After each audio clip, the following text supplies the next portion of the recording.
Monsieur le Président, Madame la Ministre, mes chers collègues, après l'invasion de l'Ukraine, les événements au Proche-Orient nous alertent une fois encore sur la nécessité de cohésion de l'Union européenne face au terrorisme et à tous les opposants de nos démocraties. L'attaque terroriste effroyable du Hamas contre Israël et les affrontements qui perdurent nous laissent craindre le pire en matière de pertes humaines.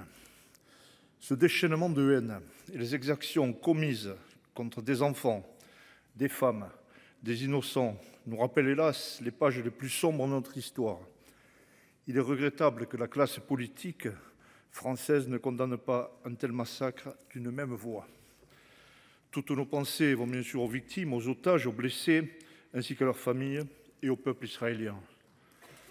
Le processus de paix fragile entre Israël et la Palestine se trouve à nouveau bien compromis et les espoirs de rapprochement d'Israël avec d'autres pays arabes, comme l'Arabie saoudite, vont être sérieusement ébranlés.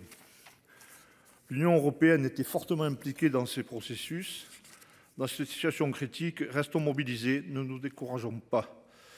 Madame la ministre, hier s'est tenue une réunion d'urgence avec les ministres européens des Affaires étrangères.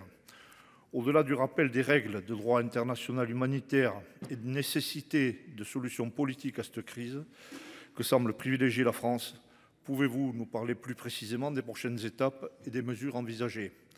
Quelle position l'UE peut et souhaite prendre dans ce conflit? Comment les États membres pourront-ils coordonner leurs actions?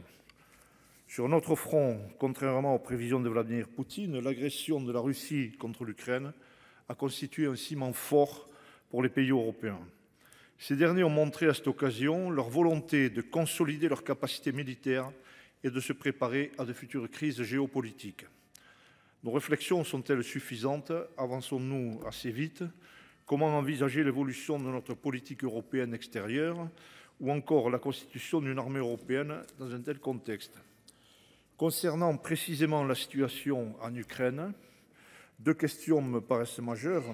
Avez-vous prévu de nouvelles aides pour les prochaines phases de ce conflit? Et quid de l'embargo concernant les céréales? Nous avons tous présent à l'esprit les conséquences migratoires d'un affamement du continent africain. Cette question migratoire est également à l'agenda du Conseil européen. Chacun a pu constater son absence dans la déclaration de Grenade. Le pacte européen sur la migration et l'asile a pourtant fait l'objet d'un accord.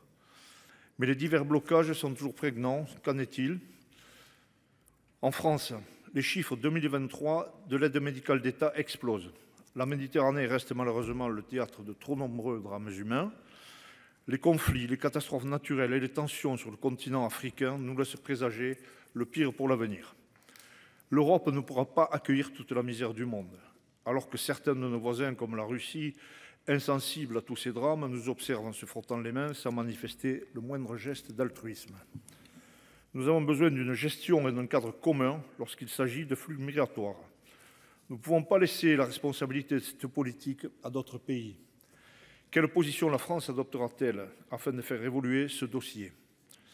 Pensez-vous que l'élaboration d'un cap fort pourrait être un atout avant les élections européennes de juin prochain?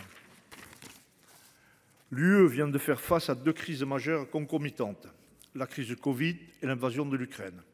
Contrairement à tous les pronostics, nous sortons renforcés de ces deux épreuves qui ont pourtant mis à mal notre système économique et ont engendré une crise inflationniste sans précédent, dont tous les Européens paient aujourd'hui les conséquences. Nous le savons, l'issue de cette crise viendra d'une réponse collective et solidaire, impliquant nos citoyens, les différentes collectivités et le gouvernement. À Grenade, les dirigeants européens ont rappelé la promesse fondatrice de l'UE, garantir la paix et la stabilité aux Européens. L'une des priorités soulevées est notre résilience. Nous savons que de nombreuses réformes restent à définir ensemble et le temps presse. La crise inflationniste consécutive à l'invasion de l'Ukraine nous a rappelé douloureusement les lacunes accumulées au fil des ans en matière de politique énergétique. Aujourd'hui, nous avons fait des choix très différents de notre voisin allemand en relançant notre filière nucléaire. Je ne pense pas que le charbon germanique soit une solution souhaitable et durable. Quoi qu'il en soit, quelles que soient nos divergences, elles ne doivent pas effacer l'intérêt collectif de l'Europe.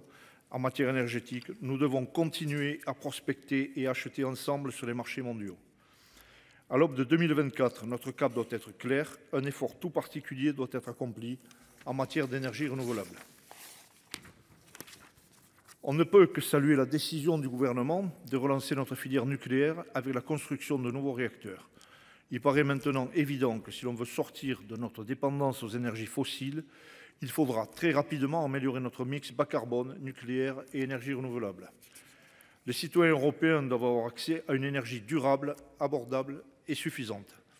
Madame la ministre, sur ce volet, quelles sont vos ambitions précises en matière de développement nucléaire et de réforme du marché européen de l'électricité?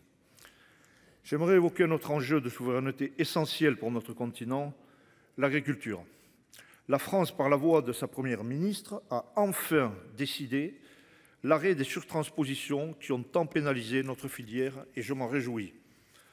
Concrètement, ne pensez-vous pas qu'il serait nécessaire d'uniformiser plus rapidement nos réglementations en matière de politique agricole?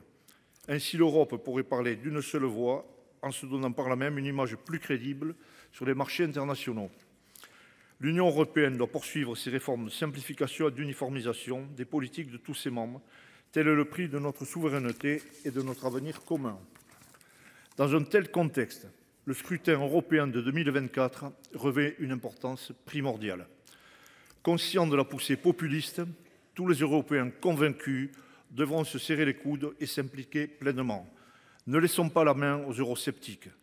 Continuons à dissiper les ignorances et à déraciner les passions destructrices. La construction européenne mérite notre engagement total. Je vous remercie. Merci, chers collègues.